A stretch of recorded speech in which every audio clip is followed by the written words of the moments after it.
Fan reaction, Burnley 5, Sheffield United 0. I've even next to the Christmas tree to make it look festive. That's how much of a good mood I'm in now. But yeah, we were brilliant, weren't we? I say we were brilliant, and we were. I've said it in the second review, don't take anything away from Burnley. We were class, but they were poor. Obviously, them going down to 10 men helped us, but they've got no one to blame but themselves. It was the same last year as well. Obviously, they went down to 10 men at the turf, didn't they, in the Championship last year. And I can't remember it exactly, but I remember it just being daft. And they were the same again today, flying in with elbows, crunching challenges, and then moaning when they go down to 10. It's like, you should have been down to 10 long before that. There were a couple of potentially straight reds. Like, I was on the match, I haven't seen any replays. I know I say that every week, but just for any newcomers, I'm a match-going fan, so I haven't seen any of the replays yet. But I saw a few comments on Twitter saying that they could have easily already been down to 10. And I were whinging, because at the time, I think they'd already had 3 yellows at this point. Obviously, one of them being McBurney and 2 others. They could have had more. Like, I remember whinging that the ref weren't giving them enough yellows. But anyway, move on from that because, yeah, wow, let's just talk about us. Fantastic. Sander Berg absolutely ran the show, and that will put to bed, and I'm stealing this a little bit off a tweet from Chris Borden, obviously formerly of the Burnley Express, now does stuff with the BO Pod. I'm stealing this a bit off a tweet because it makes a good point. There was a lot of stuff earlier in the season from Sheffield United fans and commentary fans and a lot of football fans saying Sheffield United got the better player there in Hamer, or Harmer, however you pronounce it, with Burge going to Burnley. Burge absolutely ran that show today. He was dominant in the middle of the park. I barely even noticed Harmer, apart from one moment where him and Jay had a bit of a, not a running, not a fight or anything, but like a coming together, and I think Jay won the battle, but he was quite anonymous.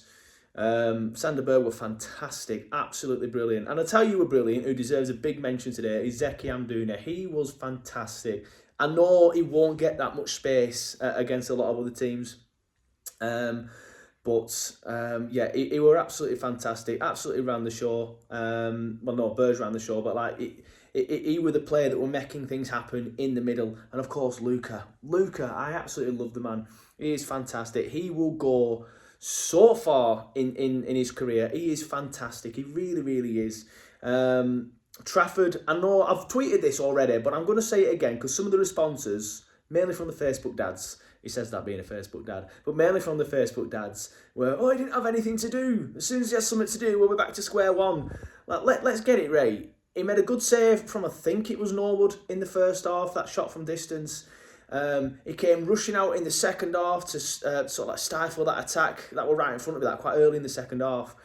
And then a couple of good punches as well. Like he did what he needed to do well today. You can only play what's put in front of you. And Sheffield United are a big side. They put a lot of crosses in, and him and the defence as well. The defensive unit as a whole was better today.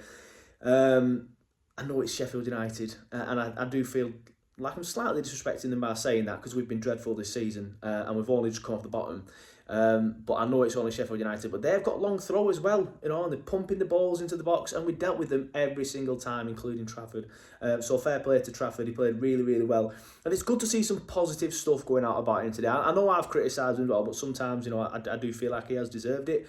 But I know Trafford is one of the players that does read social media after the match, so he couldn't have been in a great place seeing some of the things that have been said about him after some of the matches. So it's great to see a lot of people saying some nice stuff about him now that I know that he reads all the stuff. But he was fantastic, and he deserves all the praise he gets today. Hopefully that gives him the confidence to kick on, because I was getting worried towards the end of that second half when we kind of took his foot off the gas a little bit. I know we weren't going to lose the match because it was 4-5-0 at that point. But Sheffield United came forward a little bit, and I was like, please, no, we just need this clean sheet, not just for Trafford, but for the entire defence. So I think the defence deserves a lot of credit today, because the forwards will get a lot of shout, and rightly so. They were fantastic, but I felt like the defence played really well. I know I've missed JBL. He was fantastic as well. Took his goal really, really well, and a lot of people have been saying he should start, myself included. I think today he justified that. I feel that little partnership of having JBL on or JBG and bringing him on later on when we need to control the game, and maybe starting JBG against teams towards the top end of the table. I think that could work really well. JBL going for teams that we can attack, and JBG, it's a bit of a mouthful that, helping out when we need somebody to just control the match a little bit. But yeah, I thought we were brilliant today, and a lot of people have said, it's just Sheffield United, and I get that. it's amazing what playing Sheffield United can do for somebody's confidence, isn't it?